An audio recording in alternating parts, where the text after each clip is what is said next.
अफगानिस्तान के मसले पर भारत लगातार दुनिया के अलग अलग देशों के साथ चर्चाएं कर रहा है। भारत की ओर से अमेरिका, रूस, यूनाइटेड किंगडम के साथ बातचीत चल रही है। तीनों देशों की सुरक्षा एजेंसियों के साथ मिलकर भारत इस वक्त अफगानिस्तान में बनी तालिबान की सरकार के पाकिस्तान के साथ लिंक पर बातचीत कर रहा है। नमस्कार, मैं हूं आयुष और आप देख रहे हैं भारत तक। पिछले कुछ दिनों में अमेरिकन खुफिया एजेंसी CIA, ब्रिटिश खुफिया एजेंसी MI6 के प्रमुखों और रूस के NSA ने भारत का दौरा किया। भारत ने तीनों देशों के अफगानिस्तान में पाकिस्तानी खुफिया एजेंसी ISI के एक्टिव रोल, आतंकी संगठनों के तालिबान के साथ सरकार में अहम रोल पर चिंता व्यक्त की है। भारत के राष्ट्रीय सुरक्षा सलाहकार अजीत डोभाल ने बीते दिनों में रूस, अमेरिका और ब्रिटेन के अधिकारियों के साथ चर्चा की है। तो वहीं प्रधानमंत्री नरेंद्र मोदी पहले ही व्लादिमीर पुतिन के साथ फोन पर बातचीत कर चुके हैं। तब दोनों नेताओं ने अफगानिस्तान के मसले पर बात की। रूस लगातार तालिबान के साथ संपर्क में है। तालिबान ने अपनी सरकार के गठन कार्यक्रम में भी रूस को न्योता दिया था।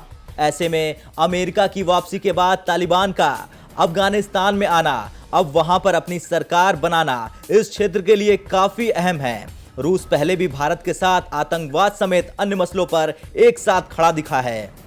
अफगानिस्तान की ताजा स्थिति को लेकर भारत की सबसे बड़ी चिंता आतंकी संगठन को लेकर है। तमाम बड़े देशों को इस बात की चिंता है कि अफगानिस्तान आने वाले दिनों में तालिबान के राज में अफीम का हब बन सकता है। साथ ही आतंकी संगठनों के लिए कमाई और अपना बेस बनाने की जगह बन सकता है। इसके साथ ही तुर्की के विदेश मंत्री चावुशोगलू ने तालिबान पर कहा, अफगानिस्तान की सरकार को समावेशी होना चाहिए। अगर सरकार में केवल तालिबान ही होगा तो दिक्कत होगी। गृह युद्ध में घिरने से अच्छा है कि तालिबान समावेशी सरकार का गठन करे।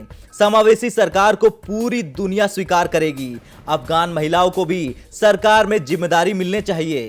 काबुल एयरपोर्ट के कैंपस के बाहर तालिबान सुरक्षा की जिम्मेदारी ले सकता है, लेकिन एयरपोर्ट के भीतर सुरक्षा एक या दो देश या कोई निजी फर्म के हवाले कर देनी चाहिए। हमने अफगानिस्तान में बड़ा निवेश किया है। हमने शिक्षा के साथ महिलाओं, बच्चों की सेहत में भी निवेश किया है। इन सब के बाद अफगानिस्तान को छोड़ देना गलत होगा।